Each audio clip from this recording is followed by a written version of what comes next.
Boa noite, gente. Estamos ao vivo e hoje temos a honra de entrevistar Simval, grande jogador, goleador, atacante aí, que passou por vários clubes do futebol brasileiro. Simval, é uma honra estar aqui. Seja muito bem-vindo ao programa para a Rede, meu amigo. Olha, Roberto, o prazer é meu. É um prazer estar participando aí do seu programa. E vamos que vamos tocar essa live aí para falar sobre futebol, né? Verdade. Me diga uma coisa, Simval. Eu gosto sempre de começar perguntando na base, porque é muito difícil o jogador chegar. Quando o garoto sai ali da base até chegar ao profissional, não é fácil. Como é que foi a tua experiência na base, o perrengue, as necessidades, até você subir para o time profissional da Portuguesa? Cara, eu saí da. Eu sou natural de Andradina, onde eu resido hoje. Eu saí de 14 para 15 anos para o Juventus da capital. Naquela época, a melhor escola de futebol que tinha, a primeira escola era o Juventus, a segunda era o Guarani, e eu tive a felicidade de ficar no Juventus. Isso foi em 86, faz tempo, né? Eu passei 2 anos por lá, depois me mandaram embora, graças a Deus. 15 anos eu tive que operar um joelho, um menisco, que na época era coisa de outro mundo, que hoje em dia é uma coisa muito simples. Não tinha família em São Paulo, então foi um perrengue muito grande para você superar tudo isso.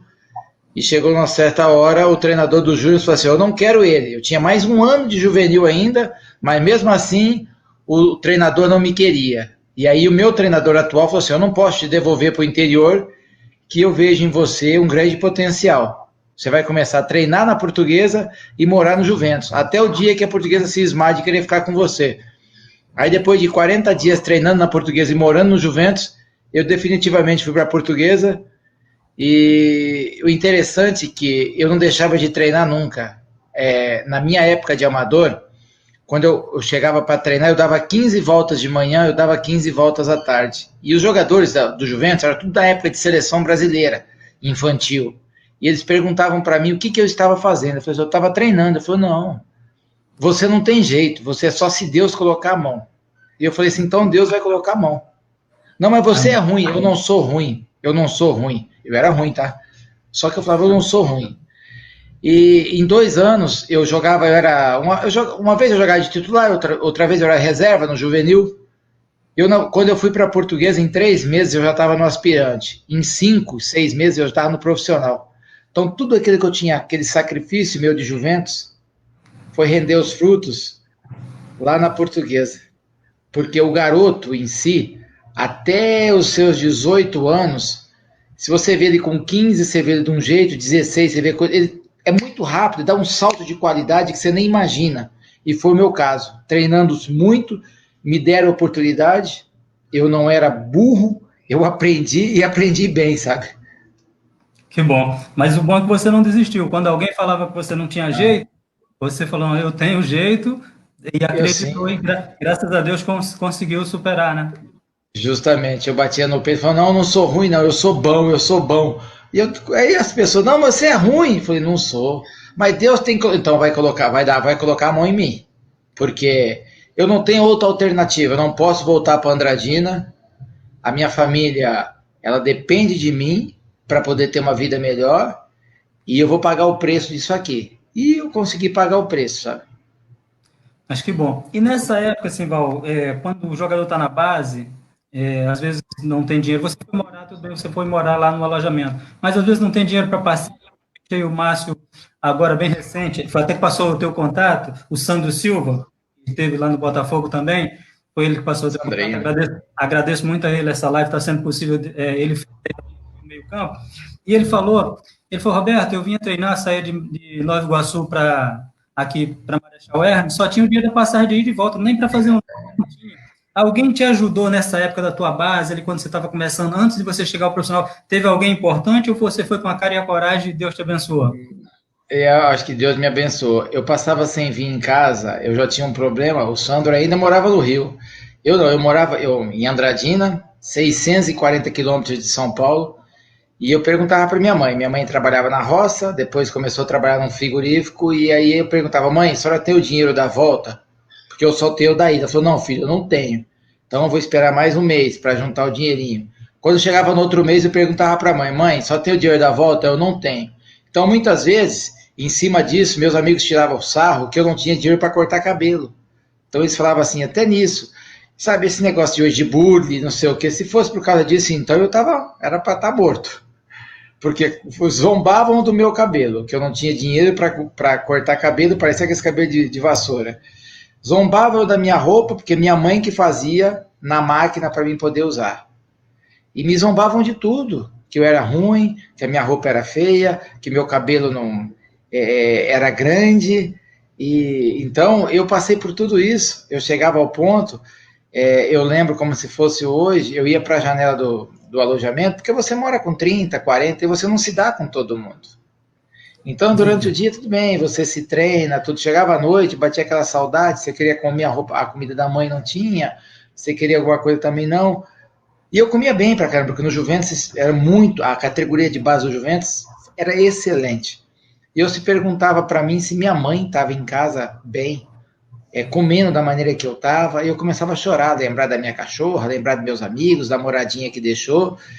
Então, o preço para ser jogador de futebol é caríssimo. E é poucas pessoas que estão dispostas a pagar o preço, sabe? Então, eu paguei um preço muito caro. Mas eu falo um negócio para você, é muito gostoso, hein? Vale a pena quando você consegue realmente vencer, porque não é para todos. Você vai passar todos esses estágios que eu estou falando e quando chegar no profissional, você divide as crianças dos homens. É totalmente diferente. Você pode ter certeza disso. Tá certo. Eu vi numa entrevista sua que você falou quando o Denner era muito calhão, sapeca, era aquele garoto meio da pá virada e vocês davam faltou gasolina no carro do Denner, vocês tinham que empurrar o Opala, a confusão toda. Quando você assinou o primeiro contrato de profissional, você estava lá com eles. Não subiu tua cabeça, não, agora eu sou famoso, agora eu sou o cara, ou você, não, vou baixar a bola e vou continuar, que eu preciso realmente ainda galgar meu espaço. Como é que foi quando você assinou o primeiro contrato como profissional, Simba? Cara, para começar, foi muito prepotente, eu quis me igualar a Denner, né? Eu acho que nesse ponto aí eu me cismei que eu podia ser igual a Denner, que nunca na vida. Só que era o meu momento, né? Eu tinha feito 12 gols na Taça São Paulo, eu tinha sido artilheiro junto com ele, e a Portuguesa começou o time em si, deu R$500 para 4, 700 para outros, e queriam dar R$900 para mim, para o Tico e para o Carlinhos, e para o Denner era 1.100. E como tinha muita gente que queriam me contratar, eu me achei no direito de ganhar igual o Denner. E bati o pé, quase fui para ser roubado para ir para a Bélgica. E aí eu ganhei, aí eu fiz o contrato igual do Denner. Só que a empolgação minha foi muito passageira. Na minha vida em si, foi muito rápido. Eu vou te dar até um exemplo. Depois de jogador feito, eu fui ter carro importado com 28 anos de idade.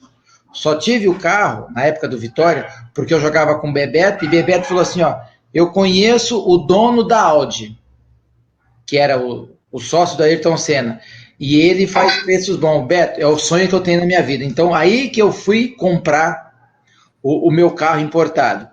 Com 20, eu tinha já a minha casa própria, a casa da minha mãe.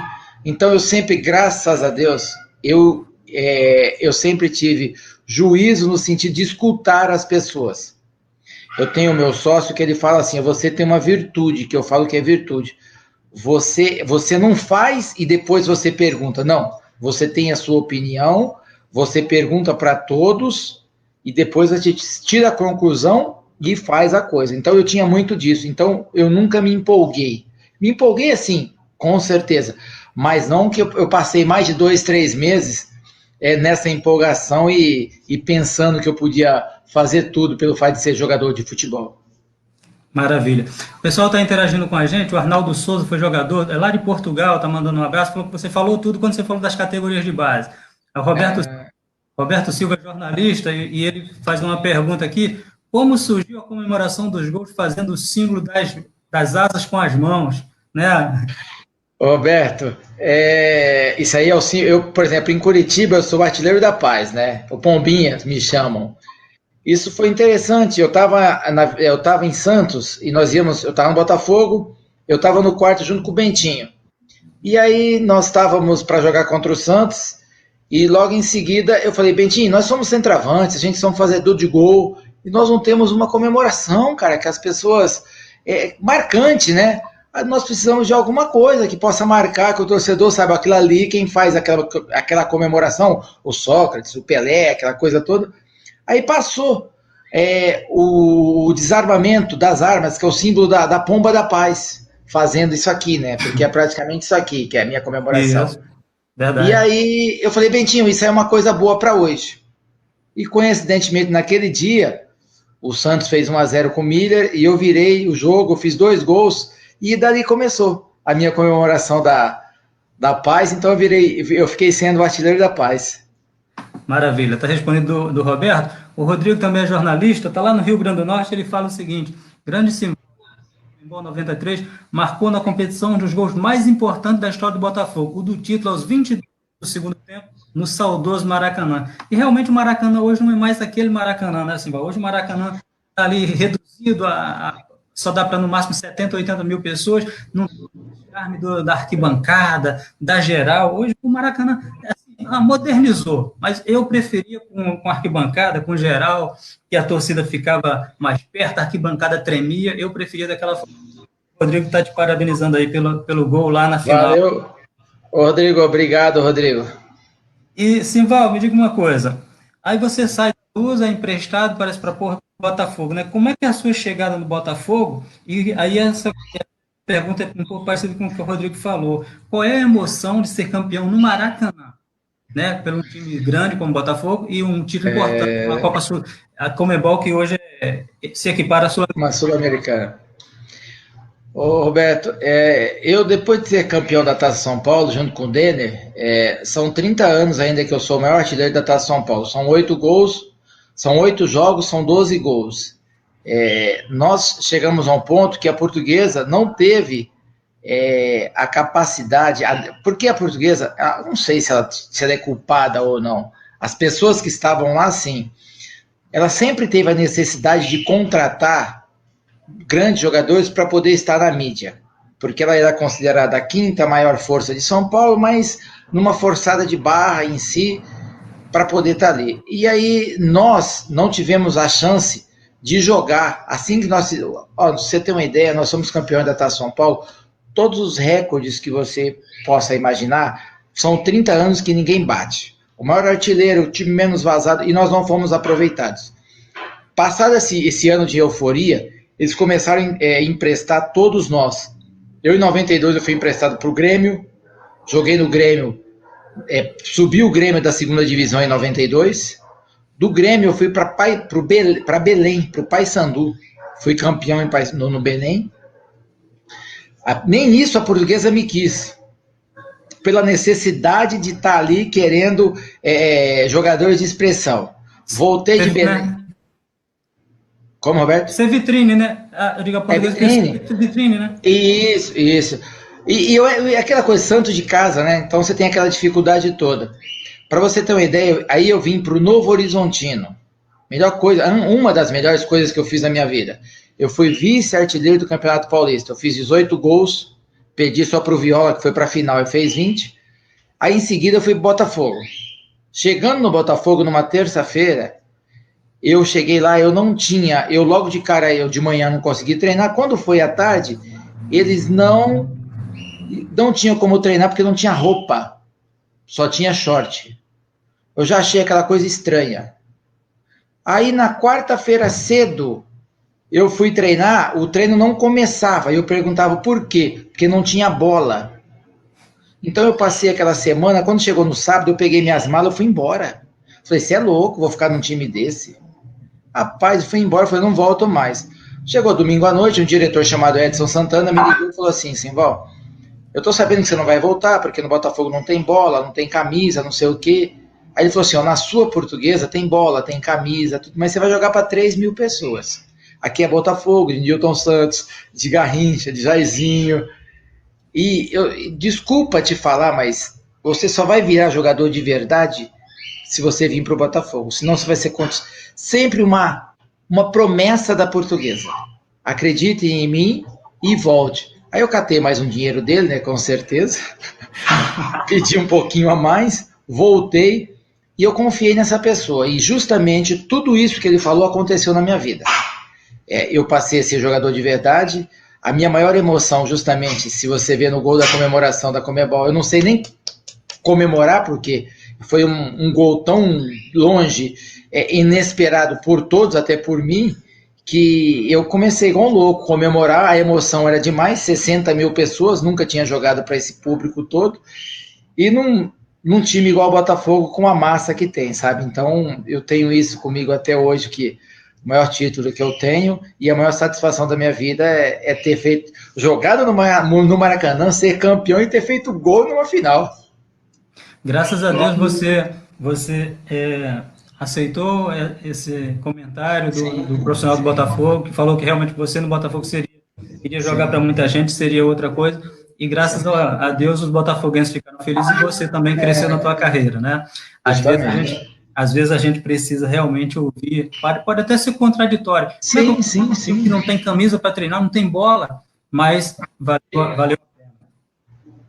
pena. Mas muitas vezes você tem que parar, pensar onde você está, porque o jogador de futebol, ele tem que saber que o melhor lugar do mundo, onde ele se sinta bem e é valorizado.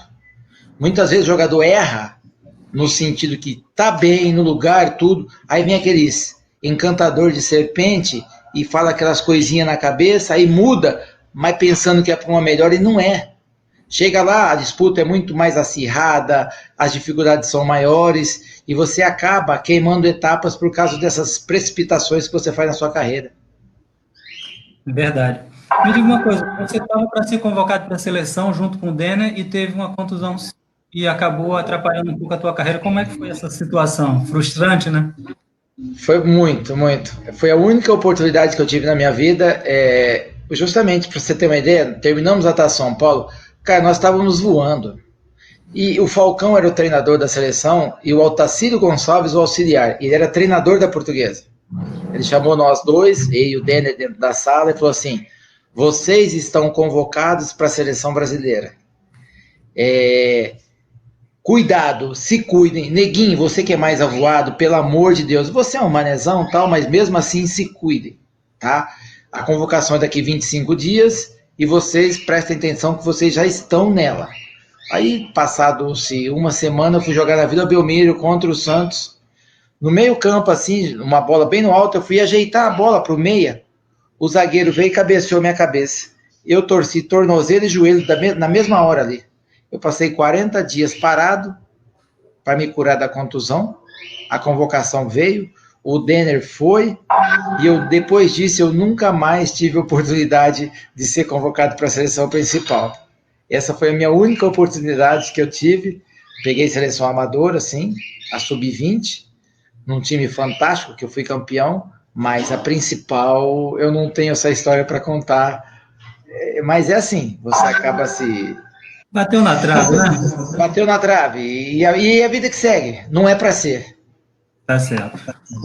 O Rodrigo, ele é botafoguense e ele fala assim: do Botafogo, essa sua história machuca um pouco, mas ao mesmo tempo emociona, né? Porque não foi situação fácil. Não. Olha, a gente está aqui no Rio, tanto no Rio, você está em São Paulo, né? Eu tô no interior de São Paulo, tô em Andradina. Isso, aqui no Rio também está fazendo 42 graus, aqui eu sei que aí está quente, se você quiser pegar uma, fica à vontade, é ao vivo, aqui a gente vai conversando, batendo um papo. Não, tranquilo. Não, já vou gritar pro meu filho aqui para ele pegar aqui uma aqui. Pega uma para mim aí. Fica à vontade. Me diga uma coisa. Pode falar, Alberto. Não, eu falei do Rio de Janeiro, e o Rio é a cidade maravilhosa, cidade do carnaval, cidade do samba. Adoro. E quando você veio para o Rio, você ainda era solteiro ou você já era casado? Você caiu na gandaia, nas baladas, você ficava mais de boa, se cuidando, se preparando? Fala aí pra gente. Cara, eu nunca fui da gandaia. Eu levei uma sorte que é o seguinte, a minha namorada, eu tô com ela há 30 anos. Maravilha, parabéns. Deus abençoe mais e mais. A minha namorada, fazem 26 anos que eu sou casado e 4 de namoro, sabe? E eu tinha 19 anos, ela com 15. E nessa época, principalmente em 93, a gente namorava ainda. Toda sexta-feira à noite ela pegava o ônibus e chegava no Rio meia-noite e passava final de semana comigo e no domingo ia embora. É lógico, uma vez ou outra a gente ia para E eu morava com o Suélio também, cara. O Suélio era muito sossegado. O volante da época veio de São Paulo também para ser campeão comigo no Botafogo. E eu, cara, eu tive minha vida muito regrada. Não vou dizer que eu não fiz as coisas, mas eu tive minha vida muito regrada em relação a isso. E eu sempre soube que eu aprendi isso com o Paulo Campos. A nota de 50, ou de 100, quando você troca ela, você tá ferrado, ela vai embora muito rápido. Então não troca ela não, fica com ela, entendeu? Porque se você quiser viver o momento, você vai viver, como a maioria dos jogadores fazem. Só que eles se esquecem que depois que acabam com 35, 38, miseravelmente, você vai ter mais 35 anos para viver. E se você não fez por onde, cara, você vai sofrer porque você nunca trabalhou, e você vai fazer com que a sua família também sofra, porque você deu um padrão de vida para ela que daqui a pouco vai baixar. Então todo mundo vai sofrer junto, sabe? E aí vem outras coisas, vem depressão, porque a parte que é o seguinte, né? A vida de jogador de futebol é igual a novela das 8. Enquanto você está ali, você é convidado para tudo. Acabou a novela, que é a sua carreira, acabou. Você não fez por onde, não é assim quem você foi. É normal da vida, é quem você é. Então faça por onde para depois poder estar sossegado, sabe? Sem precisar da bola. Rapaz, palavras muito sábias. Parabéns, parabéns. Você passa assim um conhecimento de vida maravilhoso. Esse fato de você, graças a Deus, estar aí com 30 anos aí com a sua namorada e esposa, é muito. Porque a gente sabe, né, na juventude, a gente às vezes quer aventuras e tal. Mas e depois? Né, como você fala, e depois? Tem lá várias mulheres, e depois você está sozinho, não tem uma família estruturada. E assim, eu creio muito em Deus. Eu acho que Deus, família, tudo. O dinheiro, como você falou, eu vi você falando. É natural, né, Roberto? A gente precisa dele para viver, para estar bem, mas não é o primordial da nossa vida. O que nós precisamos é ter saúde. Eu acho a gente trabalha para ter ele, para ter uma vida legal, para dar uma vida para expor, para a família em si, mas eu não vejo ele como em primeiro plano na minha vida, não. Maravilha, essa estrutura que você passa é muito bacana. O Sandro aqui, e ele manda uma boa noite para você, meu artilheiro, e ele fala assim... Sandrinho! Ele fala, tá falando bem, hein, cachaça? Cabeça, ele me chama de cabeça. Cabeça, rapaz, cabeça. Se trocar o óculos, peço perdão, mas isso aí. Não, o que é isso? É que eu sou conhecido como cabeça, né? Era muito mais fácil na cabeça do que no pé. No pé eu tinha uma dificuldade maior, sabe? Mas na cabeça era fácil. O Sandro, rapaz, eu fiz uma entrevista com ele, depois eu vou mandar esse quadro aqui, chama-se Dos Campos para a Rede. Vocês estiveram no brilhando e hoje vocês estão nas redes sociais. Então, esse nosso quadro chama-se Dos Campos para a Rede. A gente tem lá no YouTube, que a gente vai depois fazer a live, e a entrevista com o Sandro Silva foi show de bola também. Assim como o papo está rendendo. Não, mas com o Sandrinho com certeza você deu mais risada, porque, entre aspas, a brincadeira é um palhaço, só fica da sacanagem, né? Não, ele teve um caso engraçado do Virilha, que o cachorro foi e mordeu ele lá na uma situação engraçadíssima, mas gente boa. Pô, demais.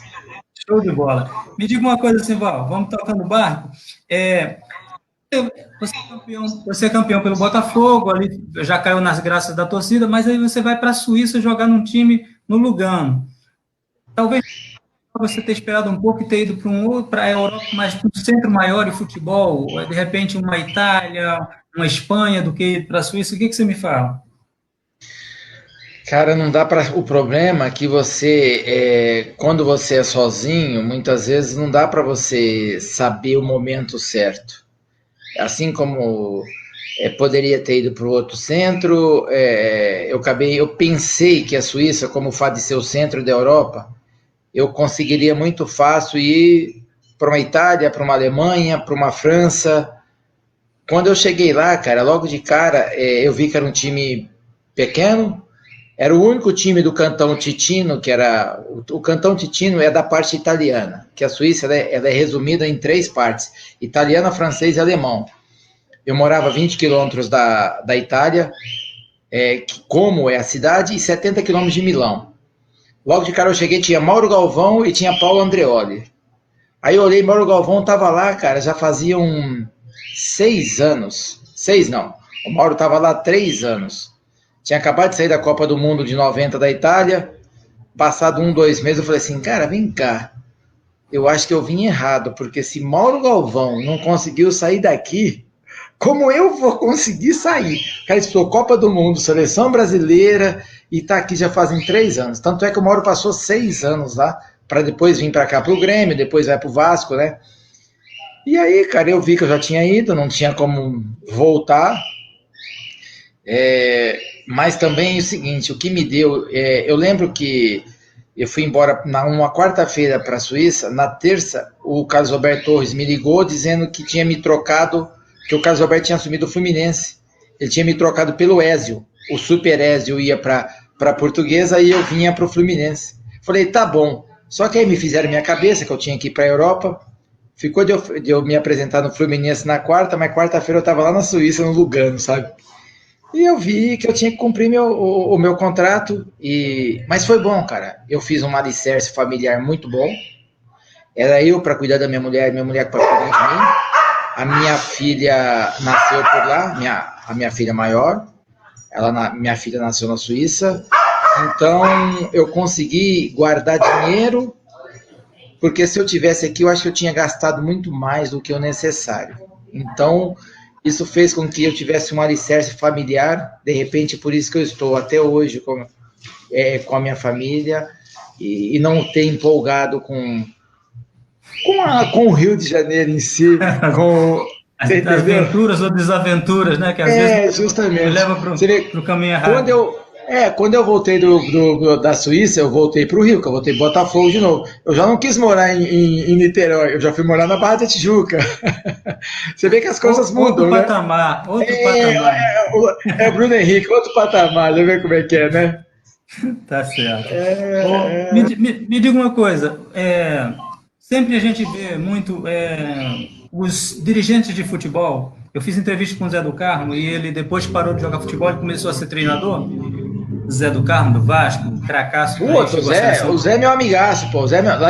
Quando eu joguei no Santa Cruz, eu vivia com o Zé do Carmo. Então, aí ele me falou o seguinte, ele começou a ser treinador de futebol, mas ele viu tanta trairagem dos dirigentes que ele falou, Roberto, eu só vou se for lá para fora com o Roberto Fernandes, se o Roberto Fernandes conseguir um contrato lá fora do Brasil, e eu auxiliar dele, mas aqui no Brasil não dá porque você não tem estabilidade, toda hora o cara tá te queimando, no mesmo clube, os dirigentes jogando você um contra o outro, uma confusão terrível. Você teve algum problema na sua carreira de dirigente te prejudicar, ou você passou ileso por essas situações? Eu comecei a ser andarino da bola pelo fato de quando eu fui campeão da Taça São Paulo, nessa história que eu falei logo no começo com o Denner, né? O presidente, ele achava que eu tinha que receber igual a todo mundo, e eu falei que não. Não adianta, eu falei para ele, eu lembro como se fosse hoje a frase que eu falei para ele. Você não adianta só jogar, porque tem muita gente que sabe jogar. Se você não souber fazer contrato, você vai morrer pobre. Então, graças a Deus, eu sempre soube fazer contrato. Ele falou que eu tinha que receber os mesmos R$700 de todo mundo. Eu falei, não, eu quero igual o Denner. O senhor tem que me valorizar. E ele não queria, e aí na época, não sei se você lembra, roubava-se muito jogador para ir para a Bélgica.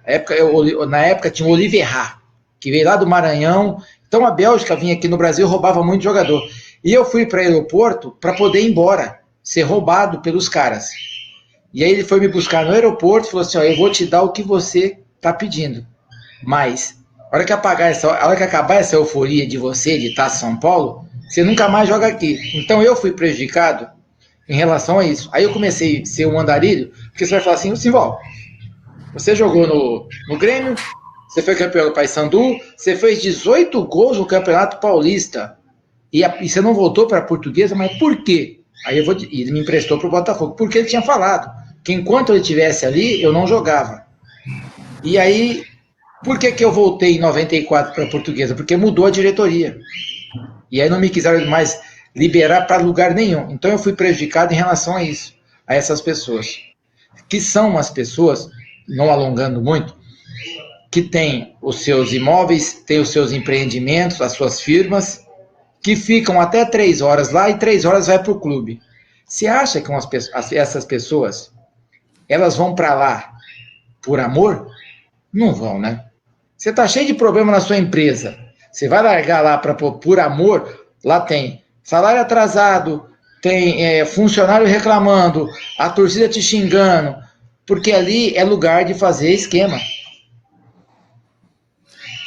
Me diga uma coisa, você falou esquema, eu sei que a gente às vezes não pode, primeiro, a gente não pode julgar ninguém, às vezes, mas a gente vê situações, aquele caso da Portuguesa, do rebaixamento, do jogador irregular, depois daquilo a Portuguesa só caiu. Para você, de fora, não estou precisando para citar ninguém, não foi muito estranho, não ficou parecido que foi premeditado aquela situação, Simval? Eu só acho o seguinte, se você está num lugar que só tem problema, você ficaria 8 anos nesse lugar? Não, né? Você fica 1, 2, então ali tem, sabe? E não é só uma pessoa, não, são várias pessoas envolvidas nisso aí, entendeu? Eu acho que ali de direção a mais pessoas fizeram com que a Portuguesa esteja na situação que está hoje. Para você ter uma ideia, em 2002 eu voltei para a Portuguesa, eu saí do Guarani e fui para a Portuguesa. Acabou o Rio São Paulo, mandaram-se 14 jogadores embora. Foram 13, e depois o vice-presidente olhou para mim e falou assim, você está aqui, né, eu tenho que te mandar embora também. Por quê? Quando eu fui vendido para a Suíça, sumiram $80 mil. Isso em 94. Em 2002, esse mesmo dirigente estava lá. Então, reacendeu aquele dinheiro. Mas, a par disso, quando foi mandado embora esses 14 jogadores, teve uma advogada que chegou lá e falou assim, olha, eu seguro essas ações, eu não entro com ação se você abrir as portas para mim. Então, essa advogada foi aceito, essa advogada segurou 14 ações e ela colocou 7 jogadores lá dentro da Portuguesa. Só que 1 ano e 9 meses, 1 ano e 9 meses praticamente, 1 ano e 10 meses, que estava esse pessoal, porque com 2 anos acho que caduca, né? É isso a lei, né? Que ela fez? 5 e outras 2. Isso. Depois de 2 anos, ela simplesmente, ela já não entrou mais com 14, ela já entrou com mais 7. Então, ela já entrou com 21, né? 14 com 7, 21. Então, a Portuguesa não ficou com 14 ações. Ela já teve 21, porque mais os 7 dela. Ela entrou, não é que ela simplesmente prometeu que não ia entrar com as ações. Ela entrou, depois de 2 anos, ela entrou com mais 21. Então, os próprios dirigentes fazem esse tipo de negócio que acabam fazendo com que o clube vá à falência. Terrível, terrível. Me diga uma coisa, Simval, além da Conmebol, quais foram os títulos mais importantes e, tipo assim, artilharia? As suas conquistas mais importantes dentro do futebol, títulos, artilharia, o que você considera mais importante? Por exemplo, a minha base foi muito boa, campeão da Taça São Paulo invicto com 12 gols, são 30 anos esse recorde. Eu sou campeão paraense com o Paysandu em 92. Eu subi o Grêmio em 92, a segunda divisão para a primeira. Em 93 eu fui vice-artilheiro do Campeonato Paulista com o Novo Horizontino. Aí eu fui para a Suíça, uma das grandes satisfações minha dentro de San Siro, ter eliminado a Inter de Milão. Sabe quando você elimina um gigante? Nós metemos 1-0 na Inter de Milão, dentro de Milão, cara. Eu lembro como se fosse hoje, aquelas termos de... Eu ganhei $12.000 nesse dia para poder ter eliminado a Inter de Milão. Sabe aquela coisa assim que te impressiona pra caramba, sabe? Aí depois eu voltei. Muito legal. Eu voltei pro Botafogo em 97. Eu não fui campeão estadual, mas eu participei de toda aquela coisa ali e foi gostoso pra caramba. O gol do Dimba no Maracanã contra o Vasco. E não sei para quem vai lembrar, o campeonato ficou paralisado um mês, caramba. Então eu participei daquele grupo lá todinho. Então você se envolveu com aquilo ali. Aí eu fui pro Coritiba, cara. Eu perdi o título de 98 pro Atlético. Aí eu consegui tirar o Coritiba da fila de 10 anos em 99 contra o Paraná. Para mim também foi uma coisa surreal, sabe? Isso também é uma coisa que marcou na minha carreira. Outra coisa que marcou na minha carreira é 2000, quando eu fui a Dubai. Eu conheci aquela coisa lá. Eu joguei em Dubai, no Al Nassr. E uma coisa muito mais assim foi ter disputado uma Libertadores pelo São Caetano. Naquela época de auge do São Caetano. Não foi o de 2002, que perdeu o título para o Olímpia. Foi um ano antes. Nós perdemos uma semifinal para o Palmeiras dentro do Parque Antártica, que foi bom pra caramba. Eu cheguei naquela situação que o Ademar fez todo aquele campeonato excelente, foi embora para a Alemanha e eu cheguei para o lugar do Ademar, sabe? Então, isso foi umas coisas muito mais de expressão que eu posso dizer que eu vivi na minha vida. Tá certo. É uma pena o São Caetano. O Bragantino agora voltou, porque a Red Bull está botando muito dinheiro lá, voltou. Mas o São Caetano é uma pena que naquela época chegou tão bem. E a Portuguesa sempre lutava para ser a quinta força, mas realmente Portuguesa, Guarani e Ponte Preta estavam ali brigando para ser o quinto grande. Sim. E caíram muito, infelizmente. Mas... O problema em si, Roberto, desses times que você tem um dono, os caras aguentam o mundo da bola um curto período. E o clube em si depende muito do dinheiro deles. Então isso faz com que esses altos e baixos, aparecem esses times aí que duram pouco e aí não... Tomara que o Bragantino, com certeza, não é um time de uma pessoa, é um time de uma empresa, que são 3 no mundo, né? E eu acho que veio para ficar assim. E é excelente ter esse tipo de empresa para poder tocar, para fazer com que o futebol se torne profissional, sabe? Para deixar de ser muito amadorismo. Acho que isso é cada vez mais uma realidade. Estão tentando implantar no Botafogo, o Botafogo SA, né? Então aí, traves, uma hora vai... Estava quase... Eu acho que é a solução da sobrevivência do Botafogo. O Botafogo precisa se estruturar. O Botafogo eu sou botafoguense, eu devo muito ao Botafogo, só que o Botafogo precisa saber da força que tem. O Botafogo ele tem muito mais nome, muito mais camisa do que a estrutura em si que é colocada ali. Falta muita estrutura para o Botafogo. Um departamento médico, um departamento médico de qualidade que falta. É horrível o departamento médico do Botafogo. Então falta dar condições para a categoria de base, falta dar condições para os profissionais. O Botafogo ele tem que se estruturar, e eu acho que o único caminho para que isso aconteça é ele virando empresa. Tá certo. O Sandro Silva, para descontrair aqui um pouquinho, e aí realmente ele brinca você de cabeça, ele fala assim, você rodou em 30 clubes, conta a sua idade de verdade, porque parece que... né? O pior é que eu rodei 30 clubes, cara. Eu consegui... Você tem 49 anos, né? Eu tenho 49 anos. Eu sou de 71. E ele fala sabe, cara, eu optei muitas vezes em queimar etapas, mas naquela época o futebol tinha que ser desse jeito para você fazer um pé de meia. Não é como hoje que os clubes te colocam aí contrato de 2, 3 anos. Cara, isso é uma maravilha. Isso é uma estabilidade familiar, isso é uma estabilidade financeira, isso te ajuda demais. E a parte de tudo isso, que você precisa não se envolver em polêmicas para você ter uma durabilidade maior dentro do clube. Porque se você não tiver estrutura, você começa a fazer gol, o tal do centroavante, E aí você se acha dono do clube, e o clube não tem dono. Nós vamos passar e toda aquela estrutura vai ficar.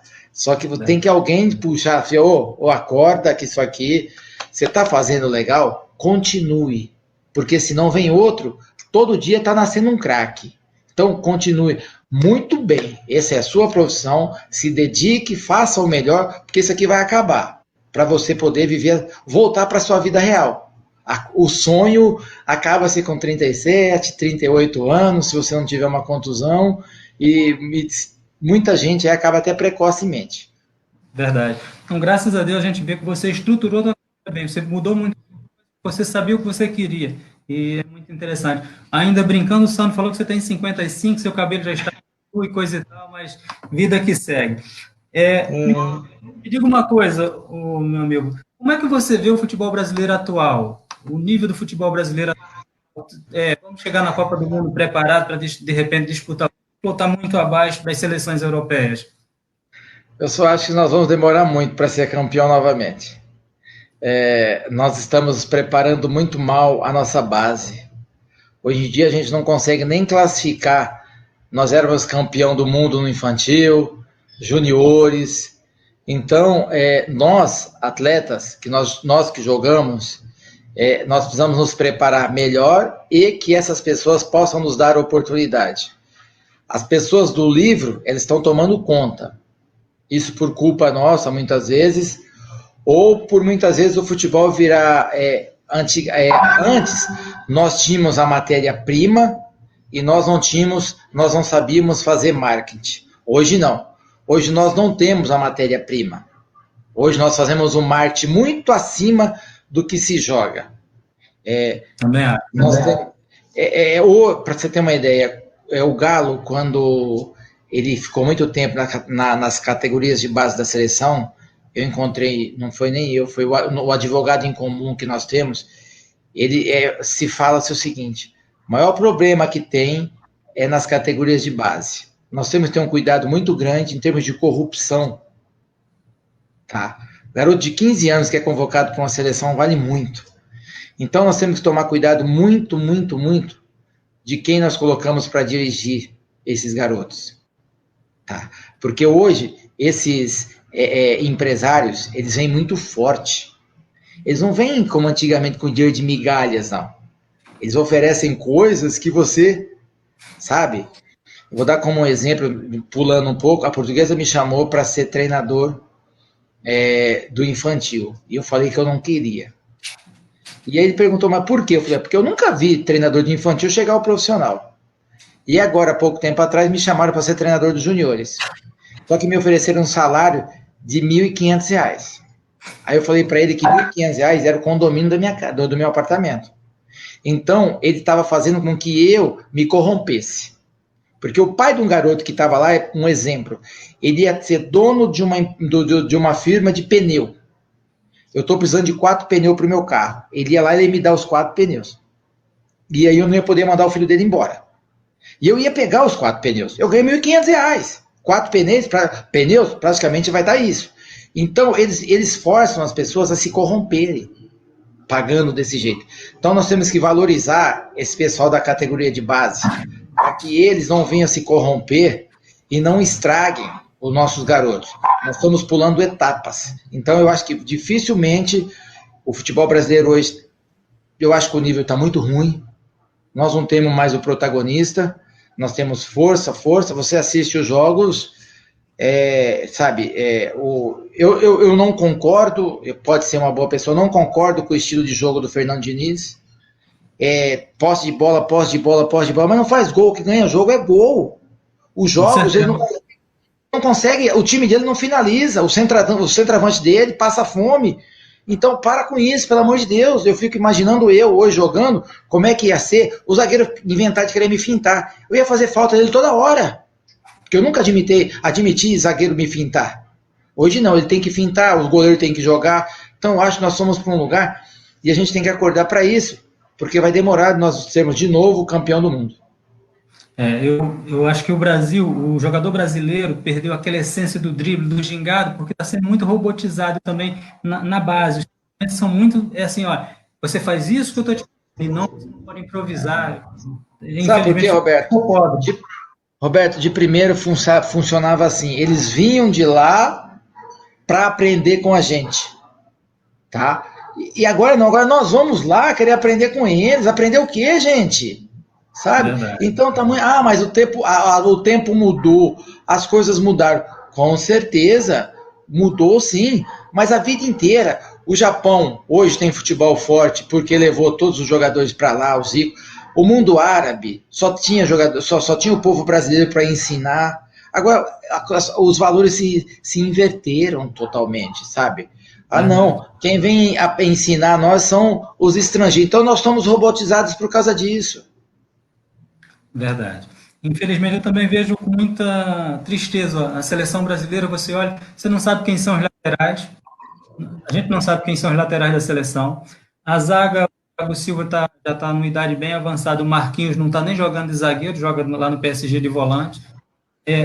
Lateral direito, lateral esquerdo, você não sabe. Daniel Alves não vai dar para disputar a Copa. A gente fica...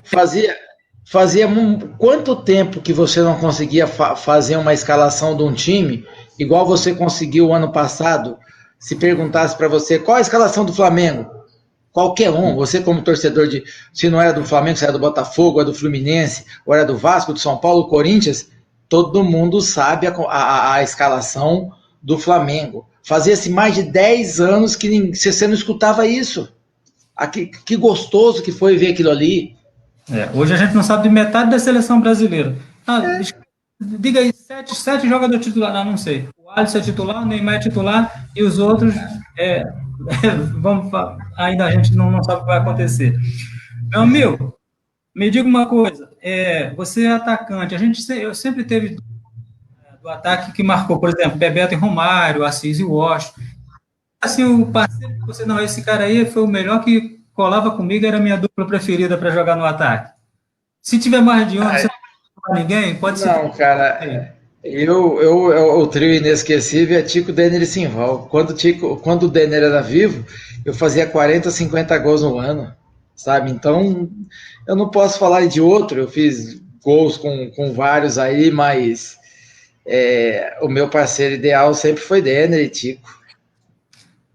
Tá certo. Tem aqui também o Wesley Silva falando que ele concorda plenamente. Acho que nenhum time brasileiro vai ser campeão mundial do jeito que está. Mas a seleção realmente está mal.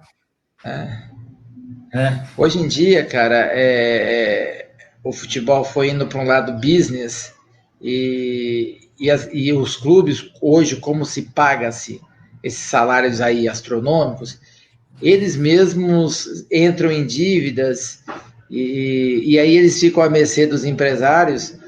Os empresários colocam o jogador lá e o percentual é muito maior e os clubes ficam com uma porcentagem. É o caso agora do atacante do Fluminense, para você ver. O jogador que foi formado lá, ele não serviu, foi mandado embora, daqui a pouco ele voltou sendo não mais jogador do Fluminense, foi vendido agora. Esqueci o nome do atacante. O Evanilson. Tem cabimento esse tipo de coisa, sabe? Não, é muito mal administrado, muito mal administrado mesmo. Mas quem entra na bola, cara, o Calil, essa frase é do Calil, não é minha a frase. Pessoas honestas não ficam no mundo da bola mais do que um ano.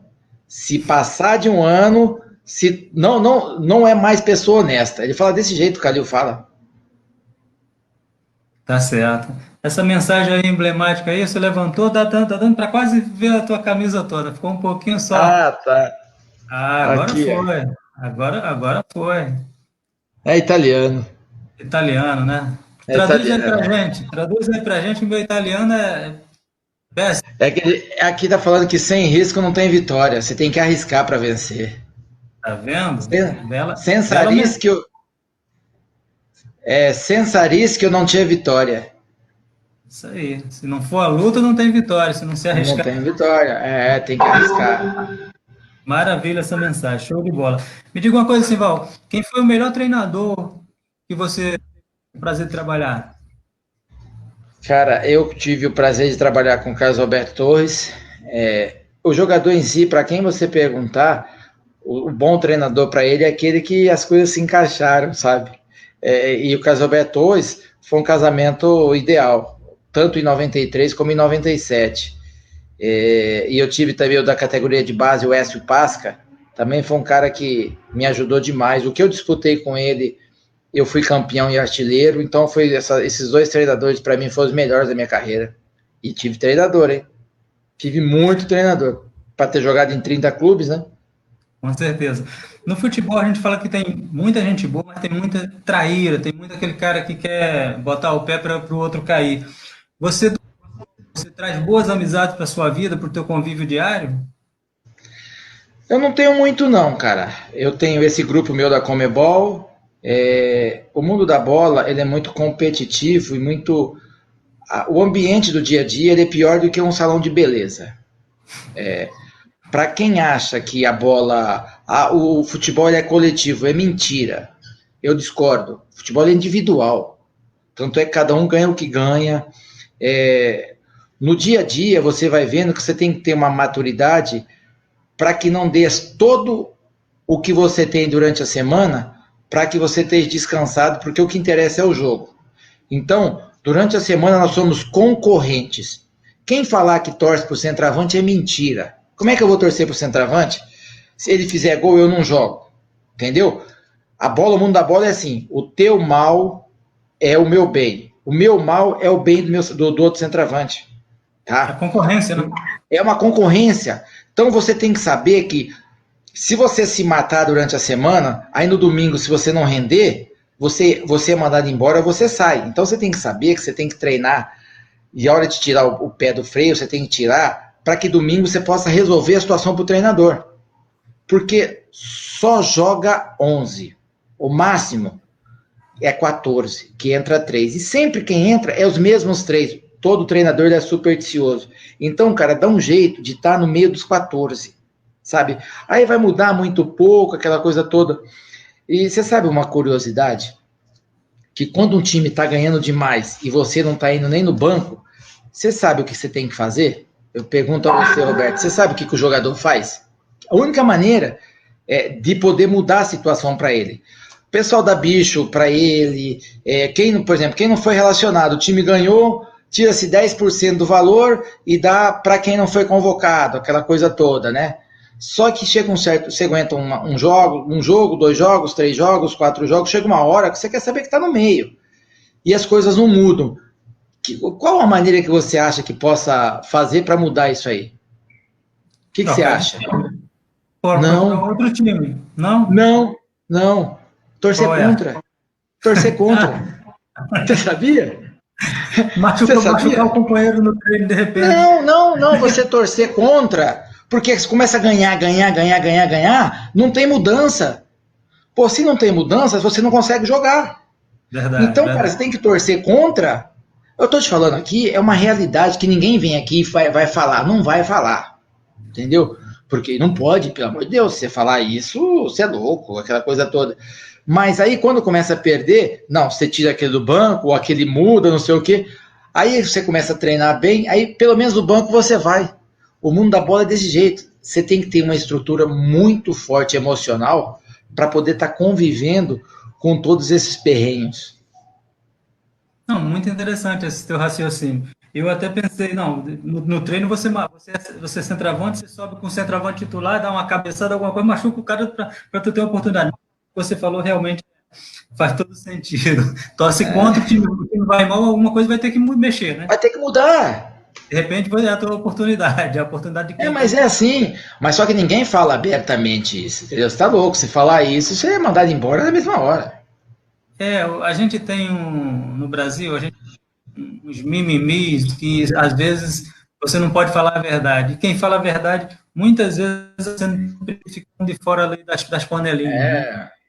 Hoje em dia não pode fazer nada, né? Eu ia me complicar todinho com esse tal desse STJD, essas coisas aí, cara, porque quantas vezes o zagueiro me dando tapa na cabeça, cotovelada, tapa na orelha, eu devolvendo tapa, e rapaz, se resolvia lá dentro e acabou. É certo? Não era certo, mas, cara, futebol é desse jeito. Eu deixava a sola pra um, daqui a pouco o cara deixava a sola pra mim, e a gente se resolvia e acabou, sabe?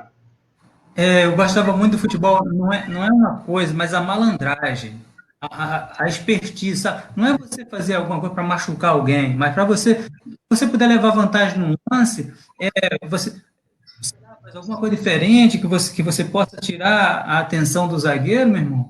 Eu vi o ano passado, que eu achei, acho que foi esse ano, lá na Europa, o cara foi bater o escanteio, não sei se você percebeu, ele foi bater o escanteio, ele fingiu que ia bater para trás. Quando ele fingiu que ia bater para trás, a zaga saiu, ele bateu o escanteio rasteiro, o atacante entrou sozinho e fez o gol. É. Ô, você me fez lembrar, não sei se você vai lembrar do Ademir Fonseca. Hoje ele é Entrevistei treinador. ele, O entrevistei ele.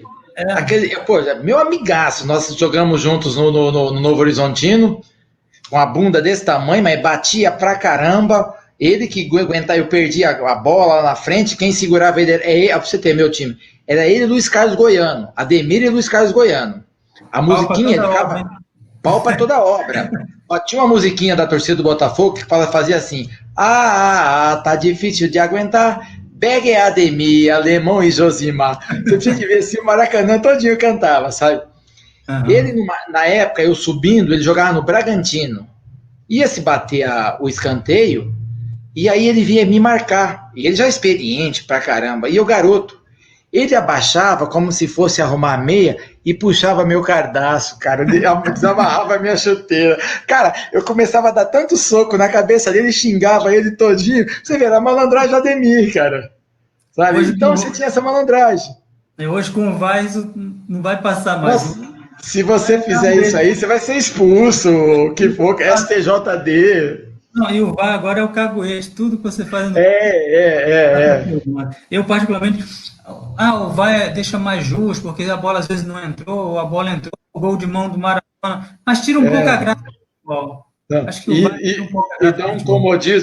comodismo, pro árbitro danado, né? Falou assim, ó, se eu errar e eu acertar, tem lá para consertar e acabou. Ele já não chama mais a responsabilidade para ele. E apesar de já ter um bom tempo, não tem celeridade para analisar os lances. Às vezes a bola entra ou não entra, fica 5 minutos para decidir se é gol ou se não é gol. Demora-se muito. Aquilo com a torcida presente vai ser uma coisa terrível. Agora que a torcida está distante, mas a torcida no calor, vamos botar lá, Flamengo e Vasco na final do Campeonato Carioca, Ah, decidir se foi ou não foi. A torcida vai entrar em pavorosa, meu amigo. mas é por aí. Me diga uma coisa, na sua família tem alguém que tem o seu DNA, que joga futebol, se tornou profissional ou não? Foi só você? Meus irmãos eram melhor do que eu, só que eles não pagaram o preço. E eu aguentei isso durante muito tempo. Eu voltava para a cidade e as pessoas falavam assim: mas como assim você virou jogador? Quem era bom eram seus irmãos. Você era ruim pra caramba, que conversa é essa? Não sei o quê. E aquilo, cara, eu falei: não sei, eu não sabia dar respostas para as pessoas, e aquilo, queira ou não, vai te maltratando, vai te machucando, né? Você escutando aquela coisa. Ué, você é jogador, mas bom é seus irmãos. Você era muito ruim. Aí eu fui amadurecendo, eu fui percebendo. Aí um belo dia eu soube. Eu achei a resposta para dar para essas pessoas. Eu falei: não, com certeza, meus irmãos era bom nas pernas. Só que eles não pagaram o preço. Eu não, eu fui bom aqui. Eu paguei o preço, eu perseverei. Eu fiquei com saudade da minha mãe, dos meus amigos, da namorada. Então, eles não quiseram pagar esse preço. E eu paguei. E aí eu descobri em relação a isso. Mas eu tenho meu irmão que chegou até o profissional na época de Grêmio Maringá, mas não foi adiante.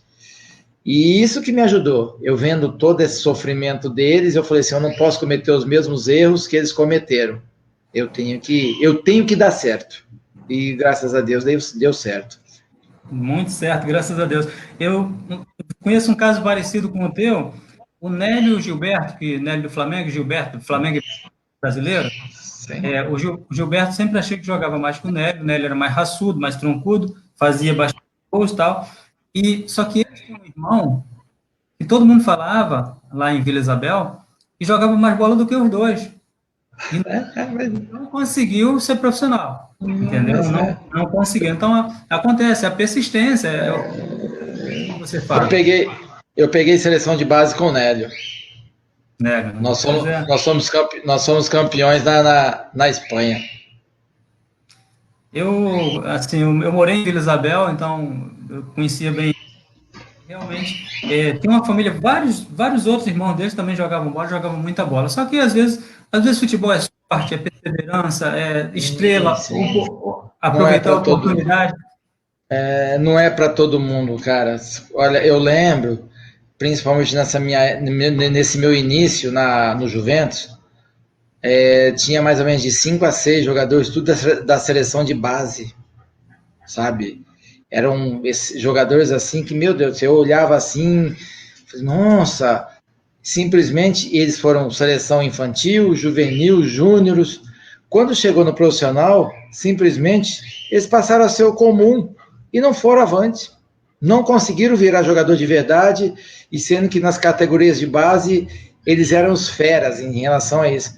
Mas profissionalmente não conseguiram jogar. A base é uma coisa, quando chega no profissional é outra, né? Outra coisa. Bem diferente, tá certo. Me diga uma coisa, tem algum caso que eu não perguntei, não abordei, que você queira falar sobre futebol, sobre vida, experiência de vida, o que você, de repente, seus projetos, de repente, ser treinador, se te derem uma oferta melhor, fique à vontade aí. A gente tem um tempo. Não, cara. Eu passei muito tempo. Quando eu parei de jogar futebol, eu parei com 37 anos, eu parei no Barueri, né? O Barueri tava bem pra caramba, no auge da coisa. E eu tentei ficar no meio do futebol, fiz um estágio ali na Portuguesa uns 2 meses, e aí eu vi que não abriam-se as portas para mim, mas o errado não era ninguém, não. O errado era eu mesmo. Porque eu digo assim, o cara que tem essa pretensão, ele tem que começar já fazer isso antes. 2 anos antes, já arrumar um parceiro que a vida inteira foi parceiro dele para ser um auxiliar dele, ou ele ser auxiliar do cara, e começarem a fazer amizades com dirigentes, começarem a abrir as portas. E eu vi que as coisas foram se dificultando, e eu falei para minha mulher, aqui em São Paulo, nós vamos ser mais um no meio da multidão. Não estão abrindo as portas, eu não vejo o que fazer aqui em São Paulo. Minhas empresas estão em Andradina, vamos embora, vamos cuidar da vida, vamos viver uma qualidade de vida melhor. Só que nessa, tinha sempre aquela vontade de ter uma proposta. E eu fiquei nessa vida durante uns 5 anos, esperando que pudesse estar sempre no meio da bola. Eu fiz cursos para ser auxiliar, só que eu queria um auxiliar fixo do clube. Aí eu tô na divisa com Mato Grosso, aqui, Mato Grosso do Sul. Tem um time de primeira divisão aqui, eu passei 2 meses dirigindo o time, sem estrutura nenhuma, e eu vi que eu não levo jeito para isso. Depois dessa experiência, eu falei, não quero mais. Tive outros convites para a categoria de base, só que aí eu foquei no meu ramo aqui, naquilo que na minha vida em si, eu falei, cara, é bom demais, tenho uma saudade enorme do mundo da bola, mas passou, tá bom? Eu acho que há tempos atrás aí, uns 1 ano atrás, me chamaram, eu falei assim, não posso, estou num outro projeto, eu quero poder encontrar os amigos, dar risada. Para você ter uma ideia, semana passada ou retrasada, que o Santos jogou na Vila Belmiro, primeiro jogo da Libertadores, na segunda eu estava lá no CT do Santos com o Cuca, que eu sou muito amigo do Cuca, estava dentro do vestiário dele lá, ele perguntou, você não tem saudade não? Eu falei assim, Cuca, eu tenho saudade assim, quando eu venho aqui, igual hoje aqui, eu vi você dando treino, eu vi aquilo ali, rapaz, começou a me dar uma coisa ruim dentro, assim, eu vendo aquele ambiente, eu tô longe dele e tudo, aí eu tô conversando com você aqui, aí eu tenho essa saudade, mas eu saindo daqui, passa, então eu não posso estar no meio. Se eu inventar de estar no meio, eu começo a querer inventar mas se não, eu vivendo longe como eu tô, fico sossegadinho com a minha raquete de tênis no dia a dia. Tá certo. Quem joga tênis também é o Bentinho, né? Eu vi que Bentinho. Então você perguntou um dos melhores atacantes que você possa ter de companheiro, para mim Bentinho. Eu jogava morava com o demais. Bentinho. Eu morava com o Bentinho. Você conseguiu entrevistar o Bentinho? Não tenho o contato dele, Então, não encontrei ele no Facebook. é raridade, hein? Se tem um cara que é difícil de você, não tem WhatsApp, é um cara, a gente chama ele de antissocial, tá ali. Eu morava com ele, eu morei com o Bentinho muito tempo.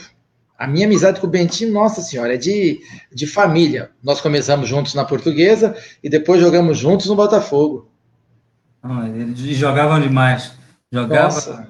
o fino da bola, né? O fino da Pô, bola. ali sim.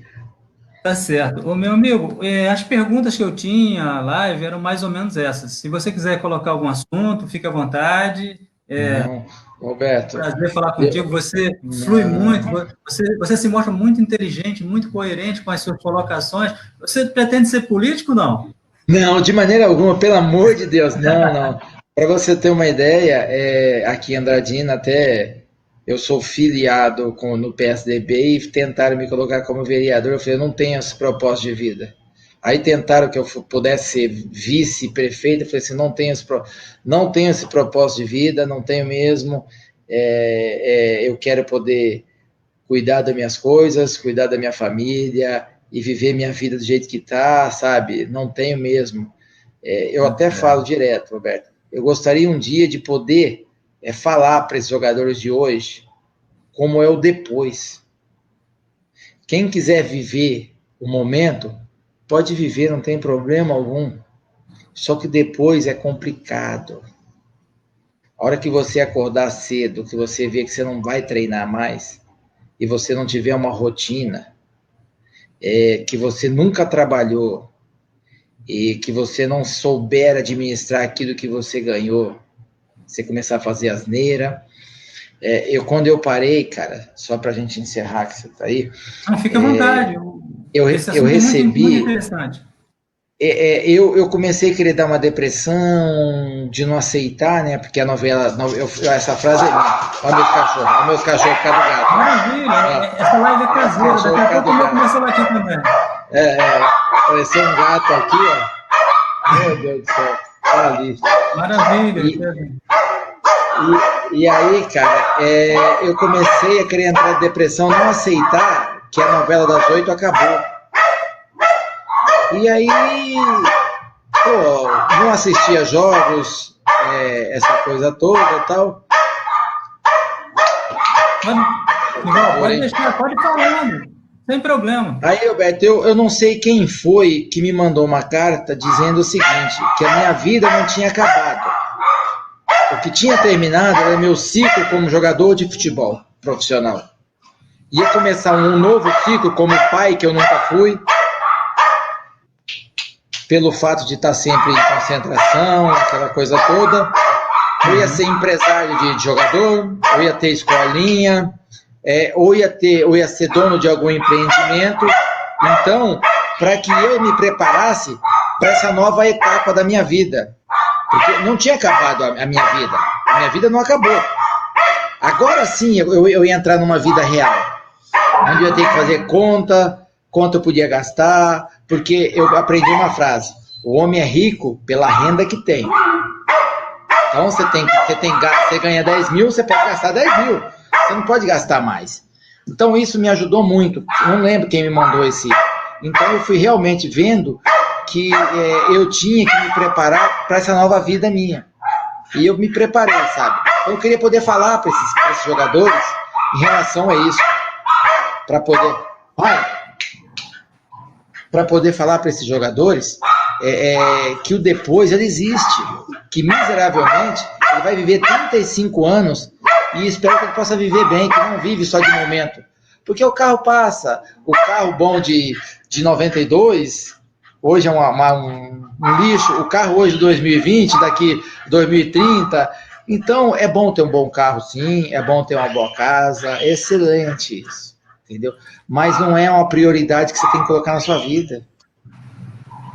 Verdade. Você falou um assunto que é o pós-jogador de futebol. As entrevistas que eu faço são todos com ex-jogador de futebol. E aí, o Bujica está dando um pouquinho de retorno aqui, peraí. Bujica.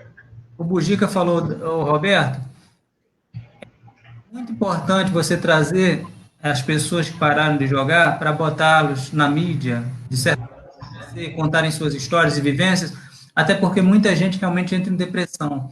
Porque você tem uma vida de glamour, onde todo dia você dar uma entrevista, você é cobiçado, você é desejado para estar na revista, no jornal, na rádio. Quando você para de jogar, a maioria esquece. Você fica ali esquecido, entendeu? E aí, o que acontece? Ele vai, e se não tiver uma estrutura familiar, ele acaba entrando em depressão.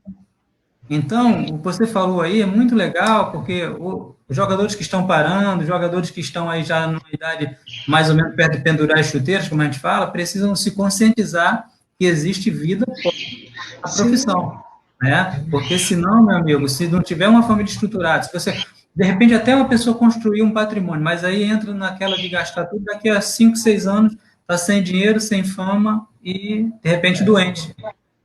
Tem gente que não aceita, né? É igual, eu não sei, na parte espiritual, né? É como se você, não sei se eu posso chegar nesse ponto, mas é como se você tivesse morrido e não aceitasse que você quer viver esse mundo aqui, mas você não faz parte mais dele, né? É mais Sim. ou menos por aí, né? Você Verdade. Tem que aceitar que é essa frase que eu falo, Roberto. Enquanto você estiver na novela das 8, você é convidado para tudo. A hora que a novela das 8 acabar, acabou. Você volta lá no seu anonimato e você vai viver daquilo que você construiu. Senão não adianta aqueles repórteres ou aquelas firmas que te patrocinavam, elas não querem mais, você não serve. Infelizmente, nós temos um debate no nosso grupo de 93 da Comebol, que o pessoal começa a reclamar que nós não somos reconhecidos. Eu falei, gente, infelizmente eu vou falar para vocês que a vida funciona assim. Quando as pessoas chegam na sua casa e tocam a campainha, quando você atende, ninguém fala quem foi. Te pergunta o quê? Quem é? Então, meu filho, você tem que aproveitar quem é. Quem foi, infelizmente, é esquecido, cara. Então, faça por onde, cara, para viver bem, viver em harmonia. E toca essa vida com saúde. Maravilha. Simval, eu quero te agradecer de coração pela entrevista. Quando tiverem aqui encontros da Comembol, o pessoal da Comembol aqui no Rio, vierem, eu vou estar em contato. Quero te dar um abraço pessoalmente para agradecer pela live. Você, como eu te falei, suas colocações muito legais, cara. Você, assim, o jogador de futebol, muitos deles têm uma fama de futebol, não estudou, não tem conhecimento, só sabia jogar futebol. Não, você passa um conhecimento de vida, de postura, show. Eu brinquei se você ia ser político, suas colocações são muito legais, tá? Não, mas então, de verdade, quero te agradecer muito, que Deus abençoe você e a família, e fique à vontade, se quiser mandar um abraço para alguém, falar, fique à vontade, a live é sua, a gente está chegando ao final. Coração, muito feliz em ter te entrevistado. Valeu, Roberto, eu lhe agradeço pela oportunidade, obrigado, e um abraço ao Sandrinho, né, que nos deu essa oportunidade de estar junto aqui, né? Sandrinho é um grande amigo, que nós estamos no dia a dia ali no grupo do Botafogo ali, e obrigado a essas pessoas aí que participaram, que puderam interagir com a gente, e eu só tenho a agradecer, cara, porque como você mesmo há pouco tempo falou, né, que o Bujica falou, nós que paramos, isso aqui faz um bem danado pra gente, a gente poder conversar, poder dizer, estou vivo, sabe, coisa que tem muita gente que faz tempo que não faz isso aqui, então sente falta disso. Então isso é bom demais, é resgatante e te dá uma sobrevida em todos os aspectos. E obrigado por tudo. Maravilha, eu que agradeço. A gente vai compartilhar lá no YouTube, no canal dos Campos, depois volta para o Facebook. Muita gente vai ver, vai curtir, vai comentar. Show de bola. Simval, obrigado a todo mundo que participou com a gente, que mandaram as suas perguntas, seus comentários. Agradeço a todos, que Deus abençoe a todos, uma ótima noite. Obrigado. Valeu, obrigado, gente. Valeu.